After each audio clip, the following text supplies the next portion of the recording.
Welcome back to what Arty Noobs with General Disturbance. This is the M12. It's the Tier 7 American SPG, and we're located on the north spawn of Abbey. And it's under the command of FendaBenda. And we can see that he has got a mark of excellence on his barrel, so he has attained quite a degree of excellence. And he's about to take this M12 for a spin. Now, it's built on the chassis of an M3 Lee, as you can see from that front of the armour, the lower plate. It's the same moulded casing which is used on the M3 and was used on the early Shermans as well. But it's a 155mm howitzer of French design which is being used, and they built 100 of these. Oh, we got 203 hit points of splash on that Black Dog right at the start of the game, and the Black Dog's gone down. T71 was able to take him out because he'd already lost substantial amounts of health from that shot from FendaBenda. Now, 74 of the M12s actually saw service in Europe during World War II. The rest were used for training units, and it looks like FendaBenda was preparing to actually aim at the TD spot, but he's found the GW Panther, and he's now aiming at it. Round out. Can he get a hit? Yes! Lovely kill there. 194 hit points. First bit of counter battery takes out the GW Panther. And we've got a Progetto that was in the TD spot, so if he had fired at that spot, he probably would have got a blind kill on that Progetto. But we've got a Cromwell coming up the Abbey Road, and we're almost loaded. And rounds out. Oh, well, he stunned him. But I think the Cromwell's probably going to get our T71 because he's low on health. Yeah, that was a bit predictable. It was a good try, but unfortunately the Cromwell just went in there at 100% health, and we weren't able to do anything about it. Although the Cromwell has gone down, and he was taken out by our Cromwell on the west side, who's firing across the gap. And it looks like the Progetto got him. Oh! I think he just hit the wreck. But he damaged the Progetto for 260 hit points there. That was an amazing shot. Okay, we've got a Tiger 131 on the River Road. And he's using that little culvert for protection at the moment because he's receiving fire from just about everyone. And that's a direct hit. 166 hit points. Trying to see where it actually landed on him, but I can't see the mark. Usually you'll see a yellow mark on my mods because on the tank that was hit, because my mods show it as a yellow stain where it's actually impacted if it's a non-penetration. If it was a penetration, you'll see a yellow hole in the vehicle. Fires around at the M4. That was a direct hit. 242 hit points, but he is going to have to pull back behind the trees because that M4 is way too close and might actually be able to see him. But he's certainly got a critical hit on that M4, and I suspect he probably drilled a hole straight through him. Okay, we've got the Progetto now. He's managed to come down from the Abbey. We fire around in, and he gets 215 hit points of splash for near miss. And he's relocating. He's getting out of that spot because it's just too hairy to stay there anymore. He needs to get into cover. There's a little dip where he is right now, and he's decided to aim at the Tiger 1.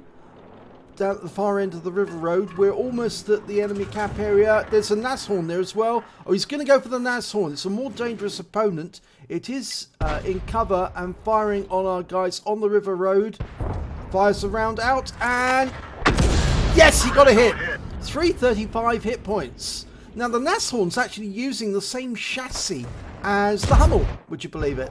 They actually just used a different gun in the mount. The Nashorn used the 88mm flat gun that was used for anti-tank work, and the Hummel used the 15cm heavy artillery, or medium artillery as the German called it actually. Okay, that Tiger 1's backing away. He knows that he's got far too many opponents around the corner. He's trying to use the corner for cover. We can just about get a splash on him. Lining up the shot. Shrouds out. No, it doesn't look as if we got a hit there. Okay, he's moving over to the far west side, or is it far? No, it's the far east side because we're obviously looking at the north of the map. Just moved a little further over. There's no Arty out there, so he doesn't have to move for counter battery, but he does need to think about his own personal safety. There is a Progetto 46 in the village. Okay, so an ISU 152 near the cap, or rather in the cap now actually. We're lining up a shot on him. The IKV 90 is just around the corner. We fired the round out. It was near the SU 152. I'm not sure if it splashed him. The IKV's gone down to a shot from the Eagle 7. Yes, the ISU 152 was stunned by that shot. Not sure if he lost any health, but we're almost loaded. About ready to shoot, and rounds out straight away. And, well, it stunned him again, and that's going to help the Tiger. And, well, he got a round into him. Yes, he's killed him. The Eagle actually got the kill. From across the other side of the map, or up on the heights, he managed to get the kill. There's only one enemy remaining, and it's the Progetto. And this is going to be a problem because he is near the cap, and he might decide that he wants to come and kill Arty as a sort of last gasp attempt to gain some more hit points and some more kills. But the Progetto, on the other hand, might decide to go the opposite direction, to try and reset his cap. Although we're not capping yet. There's the Progetto. He is in the Abbey grounds, and if he's looking north, and he's probably is, we fire a shotgun round in, but unfortunately no result, and the Progetto's just killed our 40 GP. Now, seeing as he knows that the Arty's here, he might come out. Yes, he has, and it looks like we're going to have to reload and try and shotgun him as he comes around here, because I'm sure he's going to try and get a kill. Okay, so we're backing ourselves into an ambush situation. We need to try and get him as he comes around the corner. We're hoping he doesn't decide to go the opposite way and come to us from behind. There he is. Yep, he is coming. Here we go. And we shotgun him to death.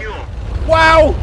Lovely shot, FendaBenda. Ends the game, wins the game for his team. They had 3 capping, but they didn't need to worry. FendaBenda had their backs. And let's have a look at the end of the game stats. It's an ace tanker for FendaBenda in the M12. He also picked up a bruiser medal for getting at least 5 critical hits. He managed to get 14 in the end. But it was a lovely last kill, that was.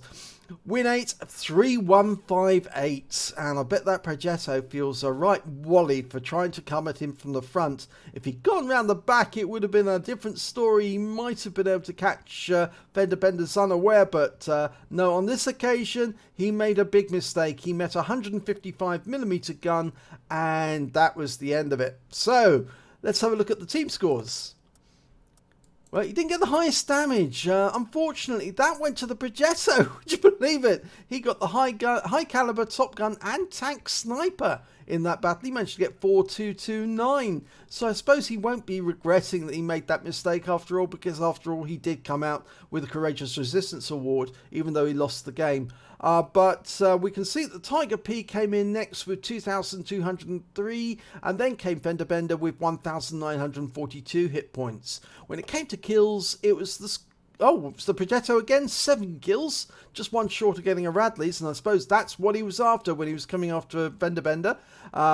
The Scorpion G managed to get 3, and FendaBenda came in with 2 kills, along with the 40 TP and the Eagle 7. Let's have a look at base XP. Well, yeah, I'm afraid it was FendaBenda who got the highest amount here, and I think we'll find out why on the next page. He got 1,199. The Progetto managed a decent 750, which is the next highest score. Then came the 40 TP with 721, and the Tiger P with 690. And here's the reason why FendaBenda managed to get such a high score. He got 13 shots on target, or 13 shots fired rather, 5 on target direct hits and penetrations, and he got 6 splash damage. Damage of 1,942, of which 1,680 were at more than 300 meters. Obviously, that last shot was at very close range. He received 1 hit, 1 penetration. That was from the Progetto. but he damaged 7 enemy vehicles, killed 2, and here's the reason for the high XP, the base XP. He managed to get 2,315 hit points of stun assistance off 9 stuns, and that's where all the extra XP came from to boost him up to an ace tanker. So the answer to really anybody who wants to get an ace tanker is stun the hell out of your opponents and let your team plug them full of holes, because if you do, you'll gain half of the XP points for every shot that they fire at the enemy and that they penetrate. So it's very much worth your while to stun the enemy if you can. On a standard account, FendaBenda managed to get 34,480 credits, and after repair and ammunition resupply, and the ammo's fairly cheap for this Arty, he actually ended up with 17,278 credits. He received 1,199 base XP, but there was no multipliers, so that's all he took away. But it was a really good last kill, and he certainly spoiled the plans of that Progetto. After his Radley Walters couldn't get it, he met a better player in the end, somebody who knew how to shotgun, was cool under fire, and managed to get that last kill. So, if you enjoyed this replay, please give it a like and do subscribe to our channel, and hopefully it'll be your replay that I'll be featuring in the next video.